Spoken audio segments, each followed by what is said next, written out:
I could go. Yeah, I am going to run out of time with you, but this is a Verb podcast. This will go on to the Verb Pod Network. And joining me is this is like the colliding of universes. This is Kevin Kelly, formerly of DMXS Radio, and now with Winner's Take Y'all. What's up?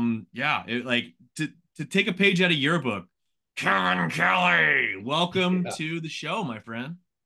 Yeah, man. Thanks for having me. I don't know why you want to interview. I had a friend of mine just hit me up, Clint Esposito, and he we did an interview literally a week ago. I've never done these. I've never done one for Pulp or like we've had all those guys on our show, but David's done Pulp Yeah. and he's done some other stuff, but I've never. Nobody has ever asked to know what the hell I've been into, but whatever.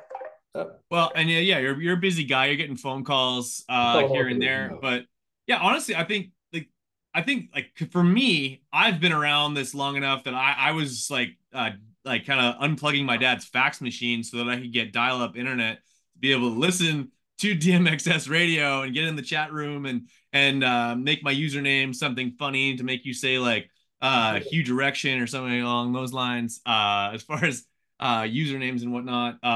So I kind of know the story, and I'm sure there's going to be some stuff that we talk about throughout this podcast where I learned some stuff that I don't even know. But I think yeah, there's probably a lot of people who they know of you, they know like kind of the gist of it, but they don't Yeah. really know like kind of peel back the layers of the onion to find out how badly you truly do stink. And yeah, just kind of get into it a little bit because yeah, you've got stories on stories. I mentioned this to you over the we were going back and forth over text. We could probably do like 9 of these, repeat no stories, and still have leave a lot of meat on the bone. But yeah, like this is a Moto album. I thought like we talked off air. I thought it'd be cool if anyone could ever go through a photo album with either a guy like you or a motocross legend to sort of pull out those stories and like ask some questions that like sort of like, hey, what are you talking into in this one picture right here? And who the hell's filming you? Yeah, that was, I was looking at that. You asked to see some photos. I was like, damn, dude, there's like a million photos. Like I sent you probably 80 photos, literally Minimum, yeah. minimum. So that is a microphone, and I don't know why, but back in the day we had a tape recorder, and look how dainty my little fingers are. I'm like barely holding. Yeah, I'm yeah, like, yeah. but You're like 17 here? what's that? You're like 17 years old? That's Loretta's. That has to be Loretta's. Which one? The oh, you're talking about? Oh, no, I was talking about the one where yeah, you have a very tiny microphone that you are handling with your dainty little fingers there. Yeah, I'm talking about the Um, kid photo. yeah, I'm like 6, 5, 6 years old there, that's talking right. into some So, stupid microphone. like, is this a corded microphone that's connected to the Yes, yes, camcorder? You started at a young age. Is this the first episode of DMXS? yes. That was 1979, and that's the first episode of DMXS. I was talking about the great ride that Mark Barnett had just had. Oh, absolutely. Yeah. Talking about that young whippersnapper, Jeff Ward, making his pro debut on Suzuki's, those FMF Suzuki's back in the day. That's right. You're a B baller. We know this. Obviously, Number 22 in your program, number one in your heart. With that's right. um, who was it in the 90s that used to run like the short shorts? Every single person ever, John Stockton, everybody wore Stockton. Yeah. super short. But then Jordan came, and that changed everything. But that's the number 22. I run that because of Keith Turpin. I love Okay. that number. So Chad Reed stole that for me. Obviously, that's my seventh grade year starting point guard for your Turner Indians. I like that. Yeah, no, the super short shorts, that was the style of the time. Yeah. Strong hair, dude. Very intimidating. Is it like you can't tell from the photo. There's It's a not the little bit shark. going on back there. You got some party in the back going on? Yeah, yeah, there's a little bit happening in the back. And then over that other photo is at Loretta's, and Yeah. we were filming Scooter Warriors, and that's my buddy Jared Harris, who's a pro BMXer, and he owns Jared's Place, the first ever shuttle park in Georgia. Like, so he's literally 45 minutes from me, and he opened this bitchin' all things mountain bike, huge, whatever. Looks like something you'd see in Canada or something. It's dope. So he's a Yeah. badass. Him and my buddy Joey, they did a magazine called Practice Track, and there's pictures of Joey, and there's some stuff in Practice Track in some of those photos I sent you too. So, but yeah, that's what we were filming. They made a movie way before even Jackass. It was very, very much Jackass. It was ridiculous. And Jackass there's before two of Jackass. them: Scooter Warriors and Helmet Butt. Fair enough. Well, I don't know if you could find those on Yeah. YouTube or somewhere lost in the ether, but it does look like you're filming on what are those like 8 mm cassettes? So if you were editing that, that would have to been like reel to reel on an actual like a VHS player. Yes. Yeah, I'm talking into something. I don't know what I'm doing, but I'm taking notes from the race or whatever. I wasn't even It looks like an announcing yet. iPhone 6. There's no Like, way that's an iPhone. That is probably 2000, yeah. 2000. So there's no smartphones yet. No, no, no. Remember back in the day when you used to like open up your phone, or if you accidentally clicked the browser thing and it would open up, and you thought that like your phone like it was like it would circle, and you're like, oh no, I don't want to access the internet here because that's going to charge me an arm and a leg. I do. I'm like, who needs this on their phone? I'm like, this is so dumb. Like, and then it slowly just kept getting worse and worse to where, I mean, the phone's literally attached to your body now. But yeah, Yeah.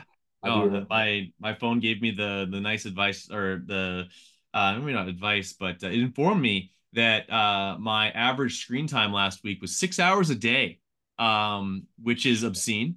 So Definitely. yeah, that needs to change. Yeah, you existed in such a neat time within the sport. Your formative years is like like mid to late 80s, Yeah. for the most part. Like you were born what year? 72, 72. So you would have graduated in 84? 91, 81. Yeah, Jesus. 98. Yeah. So you graduated when I was 3, so I'm getting potty trained at the time. I'm 35 years young. Yeah. And you've been at this for a long time, man. Lot like and just entrenched in. You're essentially born into it with obviously Yeah. your family being just so into it from the very, very get-go. Like it's Back pretty some neat. more photos, man. Let's go. Let's just keep Go. rifling through them. I Yeah. mean, I can go. This is tarps off right here. This is tarps off. A lot of skin showing. That's my brother on the left there. We've got our American flags. That is the Motocross the Nations 2007 Yeah, that's and Bud's Creek. Budds Creek. And we are, well, that's him with his shirt off again on the number 551. He's riding naked. That's at our track. That Yes. was for a filming and the cover shot of practice track. That's him and Greg Mall. They hit our big tabletop in the middle of the tracks, 100 feet, butt naked with a pair of boots on. Nice. What's But the genesis behind the 51? that was his number, Kyle's number. So that's my bike that's my bike, and I just made it 51. So when he wanted to race it, because I didn't race it, I just rode it. Yeah, So I bought it, and whenever he wanted to ride a 125, he could ride it. fair And enough. that 3-digit number is 551. That was his pro number. So if I threw out a random 3-digit number to you, or if you saw three Yes. digits on a time somewhere, Yeah, yeah, yeah, for sure. exactly. So if you saw like if it was like 835, who comes to mind? Ugh. Uh, 835. What was Bogle? He was like 895, wasn't he? 895, Yeah, 891. 891. That's right. I don't know. I literally just my brother. It's his birthday today, and he texted me. He goes, "Man, 54. There's nothing cool about 54." And I'm like, "Dude, Jeff Glass was 54. Jeff Glass Yeah, was determined." fucking Jason Thomas born 50, Yeah, JT was 54. 54. That 2002. That's Ryan Clark. SoCal gear. That's right. I think actually, yeah, that's the first generation of fly gear with Ryan Clark back in 2002.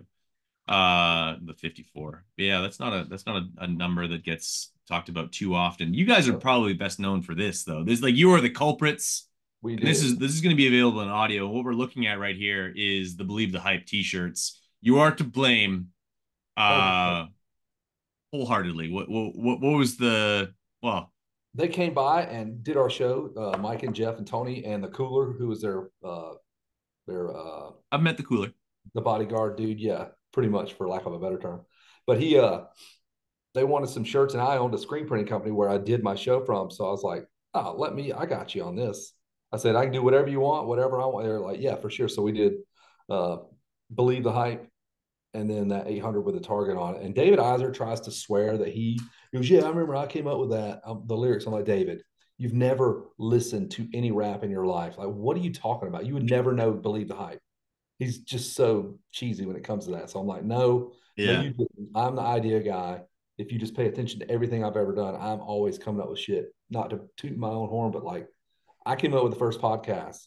And then Winners Take Y'all is a dope name that I came up with. DMXS Radio, I came up with that. So whatever, man. You didn't come up with shit. The Dead Motocrossers Society, if I'm not mistaken. Yeah, that was pretty iconic. We're gonna get into a little bit more of that, but for better or worse, this is what kicked it all off for Michael Lessie. It villainized him. It made him Yep. infamous, and That's honestly, what he wore on his pro debut. Everybody in his camp wore that yeah, at Millville for his in the first race 450 class. in the 450 class, which is unheard of. Nobody comes out of Loretta's and straight to the 450 class. Like, what the hell? Yeah, and with actual aspirations to dethrone Ricky Carmichael, who is on his way to the second of two Perfect perfect season. seasons that he enjoyed. Yeah, that was wild. Go straight into some throwbacks here. I You don't see a lot of just like chairs just sitting out in the middle of nowhere. For someone to just take a seat here, but that is a headset ahead of its time if I've Yeah, ever seen one. And then is that also the president next to him here? Is it like these two yeah, no, photos that's him here? as he was the vice principal of a high school. Okay, So my that's your dad old went man. one of You the look first a things. lot like your old man, I get it. Yeah, I can see that. The older I get, he had a nice head of hair, man. Big flat top. That thing was right? sweet on top. Yeah, Johnny But that was Unitas, his I thought perch at the maybe. races. That was where he was. That was his command center. That's wild. It's the dichotomy of like hosting and running motocross races and then running a educational facility and ruling with an iron fist at a school. That's two very different Very different. atmospheres, is it not? Very different. Yeah, he got out of teaching, and his teaching buddies all rode dirt bikes. So they, as soon as they got done, they would go straight. And there's a picture of all of them. And one of those old pictures, there was like four dirt bikes and a Corvette, a dude in like a flight suit with some Ray Bans on, looking just kick ass. And they probably just got out of school, straight riding dirt bikes. And then he got in with another dude, two dudes, and bought a motorcycle shop. So we bought in. They bought a Kawasaki dealership, and then we bought the property and bought the racetrack and made a racetrack, whatever. So that's kind of how it all happened. There's no way he was going to be confined to that teaching stuff forever. No doubt. And like, did your dad ride as well, or just was he Yeah, like facilitator of all this? yeah, he rode. Yeah, he absolutely rode. That's how he got into it. When he was teaching, he was with his teacher buddies. He would ride. So there's Dave Jordan, the creator of Kawasaki Team Green, and that's the first two riders that that were signed as Keith Turpin and Billy Lyles, Really and loud. that is I remember these conversations. So it's 1980s, what Cycle News says there. So I remember 78, these conversations happening with that dude in the beard there, Dave Jordan, who is very charismatic and awesome, and him and my dad. And he started Team Green, and it all came out of our shop. So I just remember these conversations. They're like, yeah, we're going to That's have this super team. cool. We're going to do this. And I'm like, really? You're going to do it? And we had all kind of extra Team Green shit for years, like all these pants and shirts and leather jackets and just all kind of crazy shit. So yeah, that was super cool to just. I mean, I didn't really even know what the hell I was hearing at the time. I was 8, so but it was Yeah. still cool shit. Right, like they're literally being the fly on the wall for a program that would essentially change the landscape of Yeah, how amateur racing and racing in general in North America would be shaped. Honestly, like for a guy like Dave Jordan, like I don't know that there's a person like him in the industry today. Like I mean, super charismatic. Like, that's what I'm saying. yeah, and like, there's some other pictures of our race that we did. My dad was the same way. I'll put my dad up against anybody in terms of going into a room, not knowing anybody, and if you're a millionaire, if you're homeless, if you're the highest thing, whatever, teacher, like whatever, he can go in there and talk to anybody and has so much charisma. And Dave Jordan was the same way. Like, so my dad got our national at Six Flags that we promoted. So we promoted a race at Six Flags 84, 85, and he got that event sight unseen with a handshake. There was no track there. He just said, I can have a track here. We can do it at this park. Trust me. Hmm. And I guess they're like, all right, man, you got it. So Bill West gave him the date, and whatever, they built the track, and then like they had like less than a year to build this whole thing, to do Wow. the whole racetrack, and then run one race, two races on it. Wow. That's incredible just to think that like yeah, nowadays unless your track is like 30 years old and been running great events, top high yeah, profile. You've and done it has for all the decades. infrastructure in Yes, place like yes. and has probably hosted a myriad of amateur nationals for a long time. And honestly, it's getting to the it's gotten to the point where like now they're down to an 11 round series. Like odd numbers make me upset. Oh, But right. but I digress. There really isn't a spot for a track to either come out or be added. Like essentially, I think the only track that sort of would be on the chopping block would be Ironman because only for the fact that it hasn't been there that long. But everything else is either like super cemented, like you're never getting rid of Red Bud. Southwick is Nope. in there forever. Yeah. Maybe Paula as well because people don't really like going there. And the track itself isn't a sort of quote iconic, but like you're never getting rid of Millville. Um, like yeah, like they're just their High Point is literally owned by the guy who runs the series. So good luck switching that out. And like Right. and the dates are and like the dates are so solid as well as the logistics. Like the biggest thing when it comes to like the outdoor national series is the logistics of motocross, the expensive game, and like it's sort of mapped out in such a way it's almost kind of found its groove. Yeah, you're not going to change it. It's all set. Who the hell's that guy? That's Joey Casey. Okay, okay. Uh, Joey did. He's wearing some a very unrecognizable apparel there. The hat is that's so 1999 it hurts, but That's my company. I know we're gonna get Yeah, more it's into that. Rider Apparel, and it fits his head terribly. So he's not a good ambassador for our company. But there he is talking. He's doing a race report, getting a picture that's going to go in his magazine that he created, Practice Track, or that I helped do too. So that magazine was so weird and quirky and dumb and awesome at the same time. Like he did a race report from the perspective of an ant that had just wandered into a field up a post and then just happened to watch a race. So he's like, yeah, I was just walking through the field and just some loud noise, whatever. It was a great story though. It's so interesting. He was a weird dude, but he committed suicide last July or something like Oh that. wow. Yeah, he was a troubled guy, man, but he was a very interesting dude. His dad's Um, Barry Higgins. Magazines like that remind me of stuff like this. These are, you've never seen these. These are Roost magazines from Manitoba Motocross.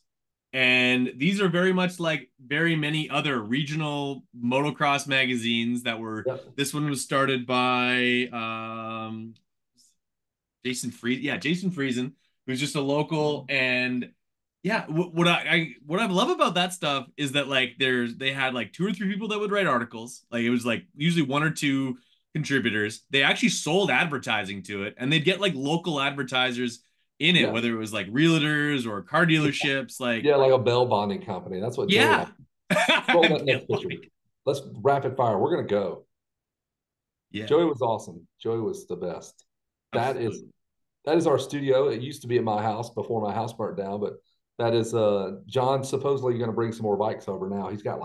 He has probably 15 fully restored just CR80s and 50s and MQ this 250 whatever. He's got so many. That's Is that a a KX Super 1970. Mini? Yeah, that's a Superman. It's nothing special. It's just his son's bike. Okay, Yeah, yeah, and then got the big that's a old four on 79 there. or 80 KX80 over there. Look at the difference in size. Look how much bigger The bike. seat height's ridiculous. Yeah. Yeah. Yep. He's got a ton of helmets. He's got a ton of cool memorabilia, and he could have more. He just is not gaudy with it. Like that's just downstairs in his.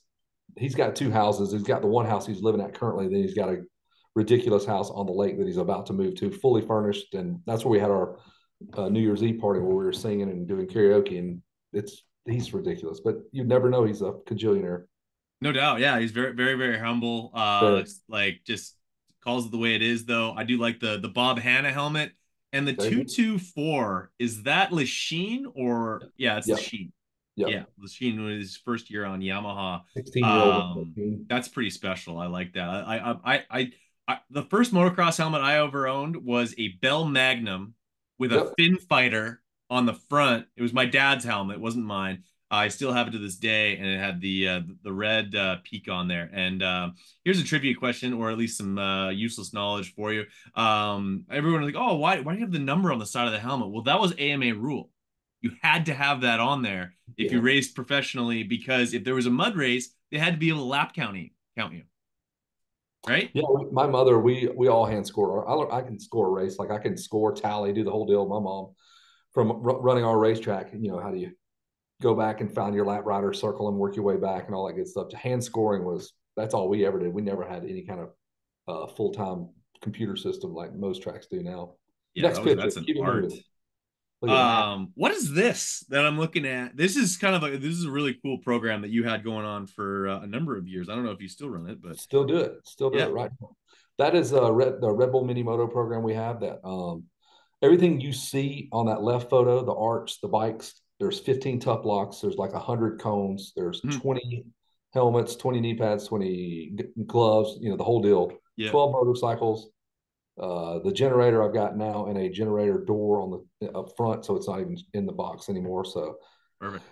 yeah, it's all set and ready to go. So we get to take those things to pretty much wherever Red Bull marketing wants to go. If they want to go into a college town and invite all the sororities, and we do that at LSU, and we have all the bros race each other and the girls race each other, and then they have a big after party. And basically, it's just the next time you think about buying an energy drink, think Red Bull. That's literally all this is for. They charge you Right. nothing. You just deploy this whole deal. We'll go to Texas. We'll go to. I've been to Millville. I've been to X Games. Been No on, doubt. huh? I said no doubt. That's cool. Yeah, it's fun. I started with them in '05, and I still manage that program. So I'm going to take it today in the dirt this year down in Florida. So they'll ruin these motorcycles.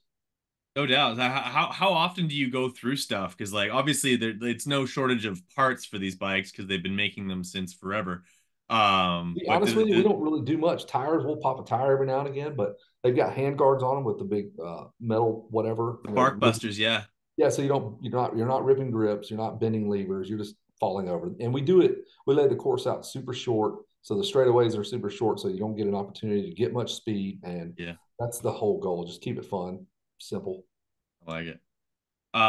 So this is like near and dear to my heart. This is my Yeah, youth. This is a dream team of sorts.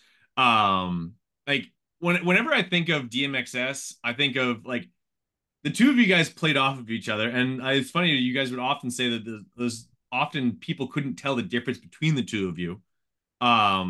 Which like listening now, like I can definitely pick it out, but yeah, um, like in my mind, it was Kevin Kelly and like as much as I have a ton of respect for David Iser, like David Iser in so many ways was like the extra person in the room to be able to bounce stuff off of, right? Like yeah, to build yeah. off of some of like the things that you would talk about. And because you can't do it, I've tried to do a podcast by myself, me talking to a wall. I'm sure no They one wants to suck. listen to that.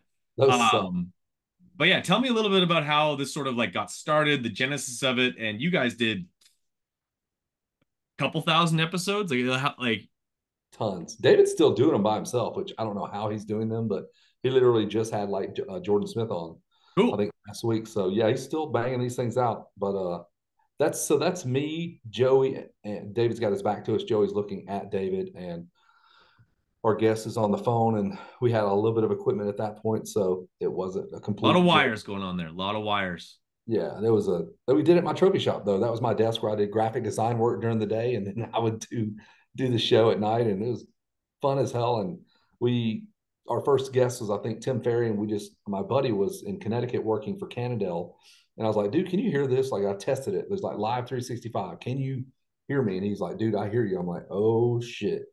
And that was it. Here we go. I sent a press release or an email to Racer X, and they posted it, and it was forever. It was still up. You could dig it up and find the initial press release, which I thought was super cool. No It's like, doubt. hey, these guys down in Georgia have something going on tonight. If you can even figure out how to listen to it, here's when it goes down, like whatever. So I think we had like 12 people listen, Yeah. literally. Hey, well, it started with 12 and it grew. Like at one point, I remember being in the chat room and it was like 25, 50 people deep of like people just going after each other. There was nastiness, there was hilariousness. Yep. There was like people would call in to like Yeah. because you did actually I was one of your call-in guests way back in the Yeah. day. Yep. Actually announced that I was going to embark on this whole podcast thing 10 years ago. 10 Yep. years ago, 2 days ago. Yes. Well, congratulations. That I was going to start doing this podcast. And yeah, man, like you guys entertain people for a long time. Long time, dude. 21 years. Oh, one was our first year. Yeah. That's Jesus. crazy.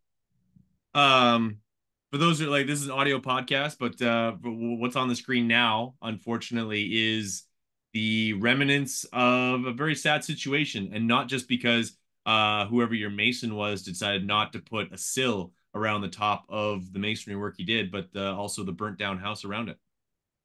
Yeah, that is well, that is not that's just that's not a full wall though. That's just like whatever you call it, that little tiny little block. It's not a full rock wall. Yeah, yeah, no, that's a stone veneer. Yeah, there that's But it. myself as a journeyman bricklayer, like if I was designing this, I would have gone with I guess a stone sill around the top just as an accent. But I see it. I like your style. Yeah, that's my house. That's what used to be my house. That would be looking across our living room, and all of my shit is burnt, every bit of it. And being a fireman, that is so unusual for the entire house to burn. Like we usually can get there and put it out and save some stuff, but not that one. I have ring camera footage of me letting my dog look at the turkeys because we're on like 6 acres, and there were some turkeys right outside. So I was like, look at this. So you see us walk out, show him that. We go back in. We're like, all right, buddy, see you in a little while. We go to a wrestling tournament, and I get a call 40 minutes later. My house is 80% involved, and the cameras catch it all. So it's pretty wild. You can see it till the that'd be cameras. tough to watch. Yeah, it was. My dog was in most of the footage. I did not like that, but he wasn't burning or anything. But he was the smoke, and he was barking. He's like, "What is going on? I need some help here." Yeah, So Dad, come home.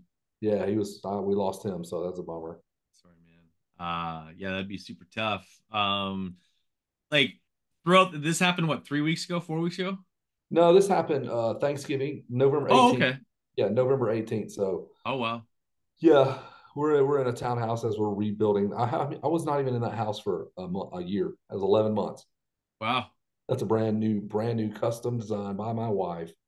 Full blown house that is now like all my shit though. That's my mom died in a house fire in 2000, so this is the second house fire I've experienced, which is just so rare. Like, ask your friends, ask around, like how many people have even experienced a house fire? Like, not many people. Not many, yeah, no.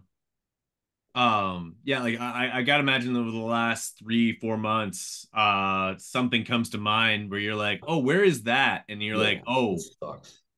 Yeah, all my helmets. Like, I had a day in the dirt TLD helmet that my friend from Red Bull sent me. I had yeah, a Moto 3, a Billy Lyles helmet, my custom gear that I had from Shift that says I'm bringing sexy back, which is, I think I even sent that to you, but like just all that stuff that who knows what I would have done with it. But we were slowly starting to roll it out with this studio now because I had a place for it finally. But yeah. oh well. So Yeah, for such sure. Like life. the stuff like that, like I like to sort of put stuff behind me and whatnot. Yeah. Like Yeah. you can't display all of it all the time, but I like to like kind of rotate some stuff through. And yeah, that you got robbed of a lot of that stuff. A lot of cool shit. I had a brick of tickets to the that I sent you a picture of Six Flags tickets that were for the '84 race. Like, I literally a inch thick unused Six Flags tickets that I would randomly mail out to Davey Coombs. I'd send him a ticket or whatever. It was just dope. Yeah, no kidding. Just like pieces of history. Shout out to the soffit and fascia company because that one gutter actually held up pretty good. Yeah, we're looking at, like, it looks like Civil War ruins, and there Yeah. is a pristine black gutter that survived this 1,000-degree heat and stuff falling and toppling down and fire hoses and shit, and it's just perfect. I think I should have pulled that off and just saved it for the build and just said, all right, well, this is still good. We Yeah, yeah, yeah. Like this is what are we start with. We're going with black gutters going to again. start Like right here in this corner. We're going to leave it right there and build around this. because like if you have that stuff, you look at it funny, it bends and it Yeah, survived. Like you're right, man. And if you ever try to disconnect it and try to put the pieces back together and you bend it just one, you're out. It's done. yeah, forget about it. Stuff's like paper wishes it was that thin. Yeah. That's super. That's a sad state of affairs. Like were colleagues of yours the guys who got called to this or No, I live in a different county than I work in. So, okay? but the fire department was like 2 miles away. But unfortunately, it was going in the attic above us, and there was no ventilation there. So it was just sitting in there, burning, burning, burning until it broke through into the house, and then it was game on. So Yeah. it had such a huge head start on it, what a normal fire would do. Hmm. Wow. Yeah, That is nuts. it All is. right. So Wow. we teased this earlier. This is getting straight into Rider MX apparel. This is significant. This is ill-fitting. This is All uh of it. all of it. It's MC Hammer. The pants, dude, like the jersey was dope. Like I was so super satisfied with jersey. We It had ain't five bad. colorways. So that but we were like 2 years behind because Is that a John KTM? Ayers, yeah, that's Probably. a 511. Yeah. I don't know what that is, honestly, if it's a KTM or a Honda. Might be a Husqvarna. Husaberg. I don't even know. I don't remember what the hell he was riding, but he rode some supercrosses with that. But yeah, that's full blown gear that we made. Like I think I got a loan for like $50,000 and sent all the yeah, I would send all these panels, which the pants are comprised of different panels that were so you cut and sew, you cut it, you build the pan, panel by panel. There's Kevlar, there's neoprene, there's all these Yeah. different things, and all the patches were injection molded rubber patches. Those are prototypes because they're clear, so they're the real deal. Like I had rubber patches, and there is dope. So but it took over a year and a half, and the guy finally goes, "Man, I can't do these pants," and he just goes, "I can't do it," and sends them to me. Sends me $50,000 worth of cut panels that I don't know what the freak I'm looking at. I'm like, what am I supposed to do with this? So I found another guy in Mexico that I shipped. I don't know how. Like we're barely into the internet. Like I don't know how I found this guy. Yeah. Shipped them over, and they built them, and they were terrible fitting, and I dumped them on a guy in Turkey for about $20,000. And somewhere in Turkey, there are some ill-fitting, shitty rider motocross apparel pants running around somewhere. Someone cherishes that like that so like the same way I look back at some of my original gear ever, like that Yeah, is the same sentimental value that someone shares with your yeah, ill-fitting, although the color schemes are nice. Like we got some like canary yellow with some navy, the black and yep. gray is not bad. Like I had red and um yellow. We had the red, blue. We had four colorways and a full blown catalog, and I could not get picked up because my my numbers were just the what you call it? What do they call it? I forget now, but skew. my how was it like what we sold them and what we the markups weren't there's not enough money to be made because they were so expensive to make because of my Yeah. small numbers because we're talking I think I made 500 sets total, which to me was like, oh my god, that's and they were $54 a pair, my cost on those pants. So when you mark them up to a distributor and they mark them up to a retailer, they'd have to charge like way too much money. So yeah, it was a massive fail, but it was awesome. Right, It was yeah, because wholesale is usually like 18. 25% of retail, if that. Maybe. Yeah, we found out they were making pants, Fox pants for like $20 a pair. Yeah. And then they, obviously they got to make their money, which I much respect. Yeah. And after you mark them up, blah blah blah, that's how they can sell them and whatever. But we could not. Well, yeah, it's just on volume. Like it's just the sheer volume. I don't think people truly understand the scope of how many sets of stuff get sent No, out and the just distributorship. Like that is the like it's when it comes to like there's new gear brands that sort of pop up almost like seemingly almost I every don't know how month. they make money. I don't know how anybody but Fly, Thor, Fox, and Fast House are because all those other fringy whatever deals, I don't know how they're doing it. Don't know. Like I know what Fast House does. Like I help do some stuff for them on the East Yeah. Coast, like going to events and stuff, and I know what they're making. And they're one of the smaller ones, and they're making a shit ton of money. So I don't know how these dudes are making money. Yeah, no, it kind of blows my mind. Yeah, just like the smaller ones, like either like waxed or A1 OGs. shot. Like what? What are these Yeah, shot here? What? I don't even can't even keep up with it. exactly. And it always comes down to distributorship. Unfortunately, we weren't able to get that. And yeah, we go straight into you finally got some throttle therapy. This must have actually felt good. Dude, Finally. that was There is one not a lot of photos of you riding a dirt bike, which I think not is many. a crying goddamn shame. Oh, I suck, but it's still that's us 1 week after my house burned down. I was like questioning should I go, and Christina's like, hell yeah, you should go. You need to go do this. So it was dope. We rode like an hour away from the house and just did trails, and the Stark was there, and we all got to ride the new Stark. So it was a bitching day. That was my brother, John, and Nick. So it was a kick ass day. Yeah, it was your co-host there. How did you meet these guys? They both, just like is there like a findrichguys.com or like yeah, like a dating site. yeah, No, yeah, yeah. they're just rad. I've known them dudes for so long. Like we were teenagers. They both knew my dad. Like they were both bought bikes from my dad as 10-year olds. Like Yeah. their parents bought from us. So I don't know how that worked out, but it did, but it was killer. Completely off topic. What's your best Frank Mann story? I haven't. To be honest, I don't hang out with Frank. We rarely have crossed paths, That's which is hurtful. wild, isn't it? Yeah, he's a I great always guy. got time for Frank Mann. He's good people. He is great people. You're absolutely right. He did help my buddy get a license for his pilot's license. My son's best friend was needing an instructor, and Frank hooked it all up. So yeah, he's a great dude. Yeah, no, Frank's one of those guys that, like, if he says he's going to do something, he's going to do it, and it's actually going to be quite prompt, probably sooner than you were even ready for him to get done. Yeah, that's Um, Nick and John are the same way. That's successful people in general. yeah, They follow through. You ask them one time, you can say, "Hey man, in 800 days, mark it on your calendar. We're getting up at 5 a.m. 800 days, yeah, not 4 years from now. It's 2.5 years from this date. We're going to this thing and we're going to do this. Starts at 4 a.m. You don't mention it again until day 799 that morning. They will be at your door. They're just yeah, rocks. loaded with a coffee in hand. They're ready to go. That's ridiculous. But just like going through some of these again here, like I'm ever impressed with some of the stuff that you guys have been able to pull off over the years. And like the track, like your dad was so impactful on racing in the southeast, Yeah. and then so like his model got copied and sort of like used as inspiration time and time again. It's something that like honestly it can't be go it can't go unnoticed. Like the impact is felt for a long time. And honestly, when it comes to legacy and like doing good things in the world, like I don't want to blow too much smoke up your dad's ass, but like He was a good one, dude. No, I'm yeah, I'm I'm his biggest fan. Like everything I have ever gotten to do was 1,000,000% because of him, and I cannot give him enough thanks. And I wish he were around to.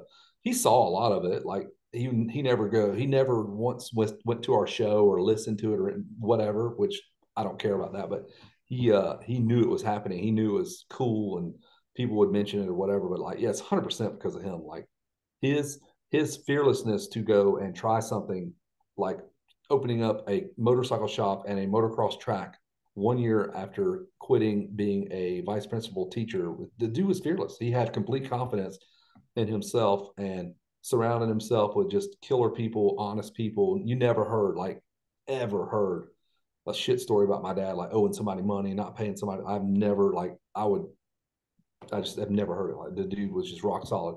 And I think you figure that out whenever there's like 700 people at your funeral. Same with my mother. Same, they were capacity funerals, like out the door, crazy. I heard nothing but good stories. So that's kind of that's the way I want to crazy. live. Whenever your last few days, if you can just kind of look at yourself and go, all right, I didn't screw anybody over. I didn't do it because of the money. I didn't, ever make a decision like that where I, gave up on my morals to make a buck and screw somebody over. My dad never, he got hosed a bunch. I will say that he was kind and uh, honest, and I guess what it trusting where it cost him a few times, but that's the way he'd rather do it that way than just be shady and do it the shitty way and whatever. Yeah, I think that's the other edge of that sword, right? Is that like Yeah, you're if you're you believe in the good in people, unfortunately some people will try to make you think otherwise. I often say the definition of a pessimist is an optimist with experience. So that's that's it.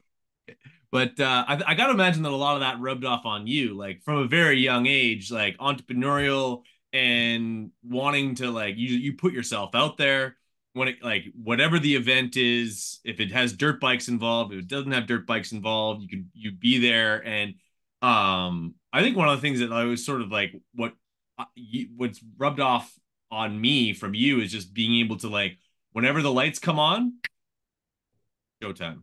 It's go time. That's right. That's for sure, man. He was the dude, and my I get all the accolades. Like my brothers are as funny as I am. They are as cool. I got two brothers, an older and a younger brother.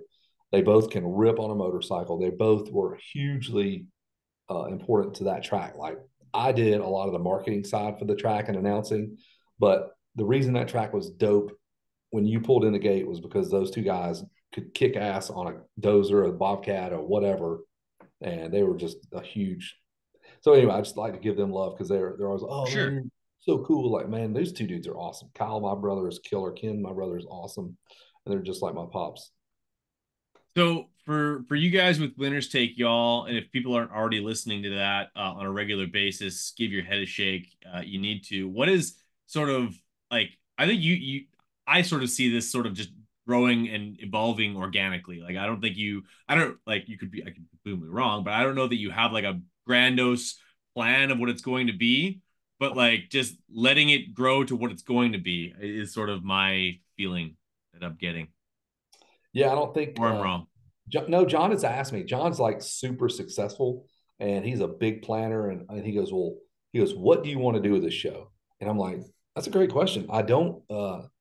I wish I would have had a better attack plan when we started DMXS because we would have made lots of money and had a lot of fun. And while we did have a shit ton of fun, we never made much money at all. So I Yeah. would honestly like to make a little bit of money with it and at least be able to reinvest in it and go do stuff. Like we could easily go and like they just want to go and do stuff and like interview writers. Like we want to go to Kevin Wyndham's place and get him mic'd up and throw some cartas on and have him watch us ride motorcycles and just talk shit about us and do the interview while we're riding.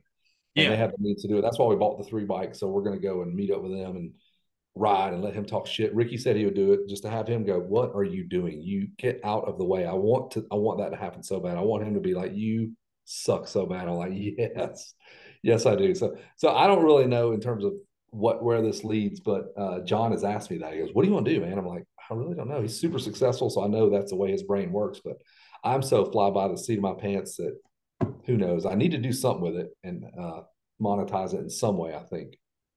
Yeah, Because I I think think like one of the things about content creators and like I create more content than I sell. Like I'm always so worried about like just making the stuff that I forget to actually charge for it. yeah, Just because I honestly I just find it so fun to do it. yeah, Um, it is there's a lot of I think they would surprise a lot of people uh how much content gets created without any type of like actual funding behind it. Like people just love to make it, and yep, they'd make it if they got paid or not. And yep. I'll tell you, like my experience in motocross and in general in life is if you're willing to do it for free, there's a lineup of people who are willing to let you do it for free. Correct. You know what I Yeah, mean? correct. Yeah, yeah. So we'll see. We'll see where it goes. We'll see. But they have plans. We have a little bit of a plan. So whatever. I mean, that plan right there, Rider Apparel took a big dump. So I got a little gun shy for Can we that. bring back this t-shirt? Can we like bring back shirts that are like this though? Like is like I feel like this can get resurrected in some way. What real big and blousy, like Yeah. the gear. Yeah, everything was big back then, man. Like my brother mentioned that we were talking about that on the show the other day, and we're like, dude, whoever's making this gear, like you gotta relax, man. It's like Tommy Copper gear. Everything's so damn tight. Yeah. Like for the average dude, you look stupid as hell Oh in this yeah, like if I form showed fitting up shit. wearing how like what Justin Barsha looks like when you can tell whether or God, not he manscapes or not, like come on, man. no, we don't need to be wearing that. Like your only other option is like going to Moose and get some big ass gear. Like nobody wants that. I want to wear decent, cool looking gear that's not freaking skin tight. Yeah, no, I can't get like and also like the first thing I thought of like I thought it was cool Fox did the onesie thing. And I'm like, well, the vet community's out. Like Immediately. like like I'm in half decent shape and I would look like a stuffed sausage in that stuff. There'd be some stuff poking out in some different areas that people probably wouldn't enjoy. Coming into some corners with some chop, there'd be some motion to that ocean that Jiggling. yeah, it'd be yeah, I think things wiggle out and like I don't think Cameron McAdoo's wearing that anytime soon. Holy cow. Man, that joke right there, it was not even funny to do it. Like it was such low hanging fruit. And I'm Yeah, like, man, I literally. don't it's too easy. Yeah, fair enough. But no, it's I think that like some rider coat or rider apparel shirts need to like come sort of resurface somewhere We on did. the We internet. had it all started with casual wear. Since I own the t-shirt company, I was like, all right, I'm gonna do some t-shirts and hats and whatever and sell them at the races. And there's a few photos I sent you that I sent her some of that junk, but the like is Tommy Hill clicker. Oh, how funny is that? That's Tommy pretty Hill good. Clicker, right up Yeah. there. Then we did Give Blood Race Motocross, and I probably sold more of those dumb redneck Walmart stupid ass shirts than any other cool shirt with just a cool logo or whatever. The dumber the Walmart mentality your shirt is, the better it's going to do. So, Oh, for sure. Like those the extreme shirts that they used to have in the back of magazines from back in the big day with doubles, like no troubles. yeah, and like yeah, I do we do big doubles and it's just like a woman with with some bolt-ons on there. Like that's just good comedy. And I think it would still sell to this day. Probably would, unfortunately. I just could never, like, I couldn't sell myself like that. I tried and I was like, man, these look so stupid. I just cannot do it. I think it's half my problem. I've never, like, our show would have made money. We would have made, we were in it early, dude. We had 20,000 listeners a week Oh yeah. early, and we could have made money with it. I just could not sell myself. I couldn't, I don't know. I'm not good at that part. I wish I was, but I'm just not that dude. Fair enough. Fair enough. Um, so when it comes to what you see in the motocross industry today, what do you love? What do you not love? And when you're explaining riding, like if you're explaining being on a track, do you make two-stroke noises or four-stroke noises? Oh, it's noises for sure. Yeah. Yeah, still, um, I love it all, dude. I'm not one of those guys like there's some dudes that are anti this or they hate that. Man, and why is that guy still running the 250 class? Blah blah blah. Because he wants to make money. I don't not like that. I love the fact that RJ Hampshire can provide for his family and make money. Like that's like telling a guy at work, "Hey man, don't take that promotion. Stay down here with us, man. Don't go up to that office. Stay down here. You're gonna make that 50 grand. Don't go make the 100 or vice versa. You know what I'm saying? It's just dumbest thing telling somebody how to spend their money. I just can't get into that. Yeah, I'm, because I'm if super you do take positive. that job as a CEO, you might suck at it and now you're jobless again. Like it's like there's only so many people who get to call like to say that they make a living racing dirt bikes. And if Yeah. you can be one of those people, I Do it think as you do long as that you can. until you can't do that no more. Yeah. I never understood why people get all worked up. Man, he should just give up that $100,000, fly into the races, having a factory bike, and he should go buy bikes, throw it in a van, and start spending his own money. Really, that's what you would do? That's what you do, really? Yeah. That's stupid. No, the finances of being a 450 privateer doesn't make dollars or cents.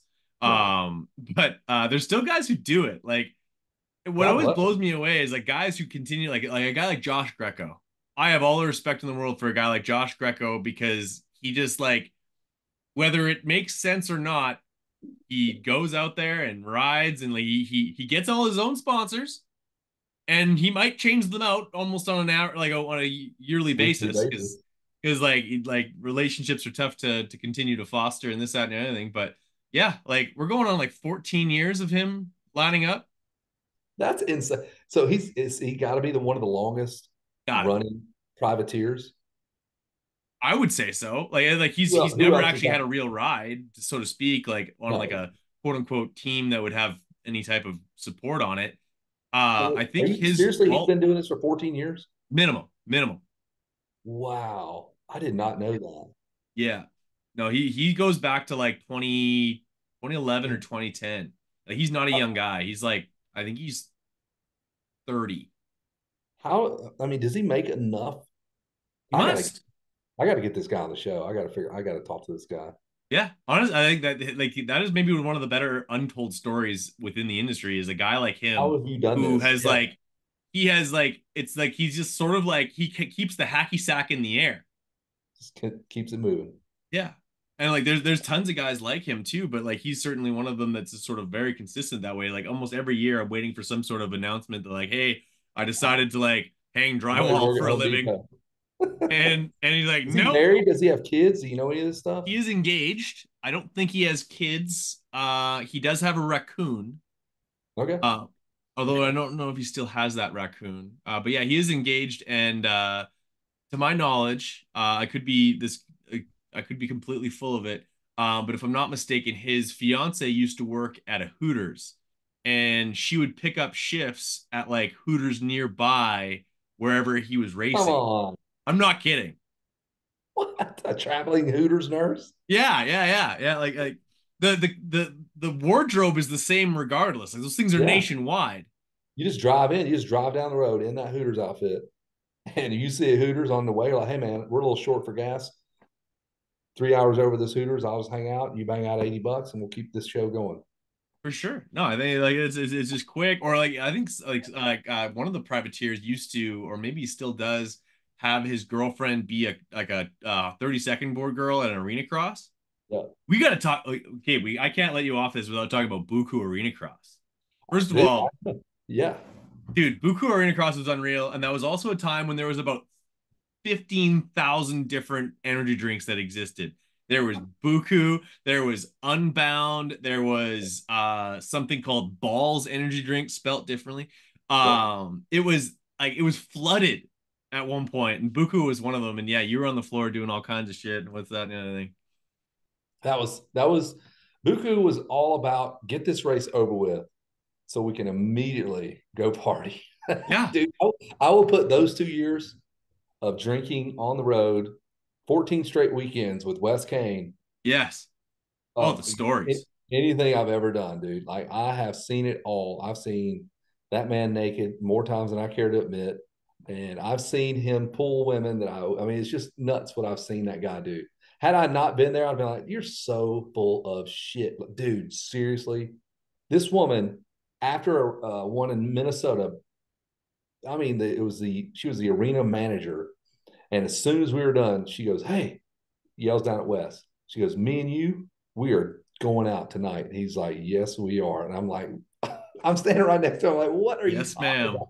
And no, 2 hours later, she was naked in our hotel room with him, just There you like that. go. The dude, I mean, I don't know if you want to put that on your show, whatever, No, but like, that's staying. That's staying. Yeah. Yeah. and Wes was Um, not married, so don't get it twisted. But it yeah. was just, Just a couple of adults having some adult fun. and I would go in the bathroom. I'm like, all right, y'all gonna do your thing. We got a flight in like 2 hours, and I'm just like, geez, dude, hurry up, get this over with. But See, here, yeah, go ahead. it was just get this race over with, so we can get together with all our buddies, the riders, and go get it on. Yeah, go find Josh Demuth and all those guys. That was Like, it, Josh Demuth, and then I mean, of course, Zach Ames, and then Josh Wood. Was Darcy coming out, or was he all business and like just winning? No, he was all business. He was all business, but there was that one time when Wes pooped himself in the bed. And did I tell you? Have you ever heard this story? I have heard this story. Yeah. So Wes poops himself, but he throws his underwear, the plunger, and the sheets against the door of Darcy Lange. It's against, so when he opens the door, that's what he sees the next morning, right in the middle of his championship campaign, where Wes is pooping himself in the hotel room across the hall there. Sent him back to Canada. Yeah, yeah. That's ridiculous. The funny thing about motocross is that like I know these guys go out and get after it. Like it, and there's like if there's not one, there's 1,000 hockey podcasts where those guys all talk about getting all banged up and like hunting down women and like being young men who are single and just enjoying themselves and being young and awesome. And why do you feel it is that like the moto guys don't lean into that at all? They, I mean, they don't lean into telling stories, Yeah, that's true too. but they do it. They did it. Oh yeah. Like I wish that you could just like truth serum like Buddy Antonez and Denny well Denny will tell some of Stevenson, the stories. He forgets Pro half of them. Daddy, Jim Holly. Now, Jim Holly will vomit everything. Yes, no, he will everything will come out. Have you ever seen Jim Holly's Polaroid? Polaroids. Yes, Yes. that he Been around carries with Jim. him. Yeah. I'm like, dude, every woman, like, there must be 500 of them. Yeah. Oh yeah, for sure. It is like the like I could do we could do like an X-rated version of one of these with him. That wouldn't be welcomed on YouTube, but No, perhaps some sort of paid subscription. But I don't know quarterly what it is, and maybe like guys are just worried about like because sponsors are hard to come by. They're worried if they do that, not only will they lose the sponsors they have, they won't be able to find any more. But yeah, and I they don't got know, families, dude. they got kids, and this stuff's gonna live forever, I guess. So you don't want to Yeah. like have that stuff out there for your kids to see. But I mean, there's some I've seen some epic stuff, as I'm sure you have, and uh yeah, man, it's just locked away, I guess. Yeah, like it's funny because like you as media, we want these guys to have personalities, we want them to be open, And as soon as they are, then everyone who Miles like, on them. the bench racers Picks and up. everything else is sort of like, oh, they're not serious, blah blah blah. Justin Hill gets a lot of that shit, and it's like, really? He's a bad dude. He's one of the 50 best motorcycle riders on the planet. Like, if he wants to have a beer and whatever, Jesus, let him do it. I'll tell you this: some of the best fun I've ever had was after Straight Rhythm, and Wes and your boys at Verb can attest to this.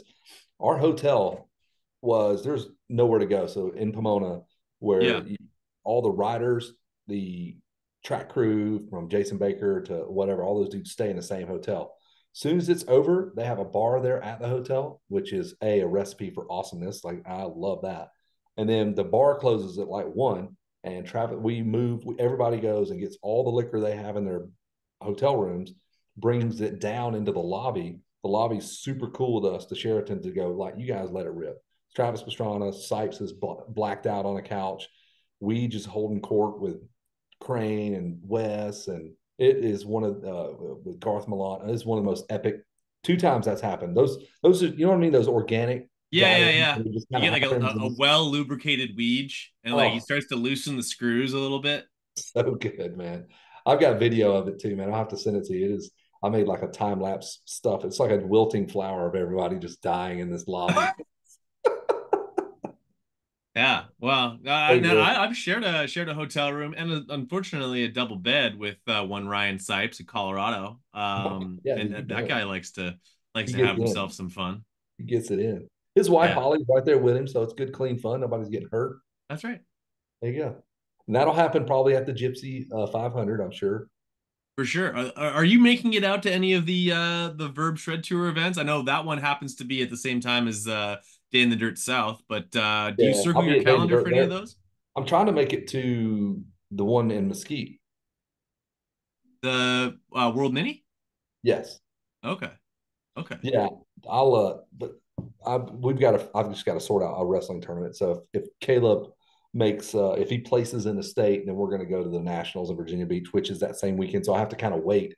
The Yeah. deal was if you top 5, top 4 state, then we will go to nationals. So we're kind of waiting and see. But Brent already asked me about it. So yeah, I definitely want to do it. I do not like giving up a events or money. So Yes. if it's the right event, I love doing them. Like, I don't like giving them up to somebody else No because I'm kidding. That's funny. And then like, so you have two sons that are highly athletic. One, I'm just waiting for him to make some sort of announcements about like playing Major League Baseball. Like, how does that work? all my kids are done with baseball. Yeah, they're done. What? But yeah, my oldest son, he got a scholarship to play, and then he decided not to go. And now he's the one that does the house designs. So he's the Okay. graphic designer, or not graphic design. He's a, what do you call it? Freaking architect. Architect? Yeah, he's not. He's a CAD designer is what he is. So it's all computer aid design. And then my youngest son just finished up last year, and he's going into aviation. He wants to be an airplane mechanic or Hey, whatever. Yeah. good money in that. And then Caleb, my bonus son, my wife's son, he's a good little wrestler. So we're enjoying wrestling right now. So Thankfully, my all of kids that don't. athletic ability that you had stored up inside you, you Yes, actually, instead of using it yourself, you bestowed yes, it upon others. yes, because I was not at all, not even average at anything athletic, except for tennis. Now I'm a region champ in high school, 3-year region champ. So I was pretty badass at tennis, but that does nothing. That's not cool at all. Who would you put your money on, prime Kevin Kelly or prime Ezra Lusk in the tennis department? I mean, he played like a low A, like he was He was good. good, yeah. Like he was like low key, like really good. Yeah, so I don't probably he knowing him, probably him because athletic freaks that are the shit like that, like David Bailey, if he didn't choose motorcycling, whatever he chose, he was going to be elite at it. So I Pole think vault. Ezra's the same damn way. So I wouldn't even. I don't think I would want to mess with that dude. You know, another guy that was a professional tennis player. Do you know Big John, Um. security guy that does every Loretta's, all the nationals, Oh yeah, rides around in yeah, a 4-wheeler? That's yeah. Big John. He played for the Houston Oilers, as a professional football player, Wow. 10 plus years, and he was a professional tennis player. You ever would have guessed that? Never would have guessed that. I don't. I wouldn't think he had the build for that, but No. um, That's wild, dude. Like honestly, like I said, we could probably do like 50 of these and repeat no stories and just Yep. meander around. Yeah, I do like the way that Winners Take Y'all does that. Where can people find it if they're not like can they find it on a website or is it specific through the Verb Pod network? Yeah, I think it's just Instagram and Twitter, and that's our winners take y'all on Twitter and Instagram, then on Verb and YouTube. There you go. Who's on this week? Uh, we had Barsha, but he had to push it back a week, so we've got Nathan Ramsey tonight. Okay. Probably I'm going to try probably hunt down Josh Greco, to be totally honest with you. I'll text you his number. Do it. Give me his number immediately because I want that dude on the show. I just gotta know how and why.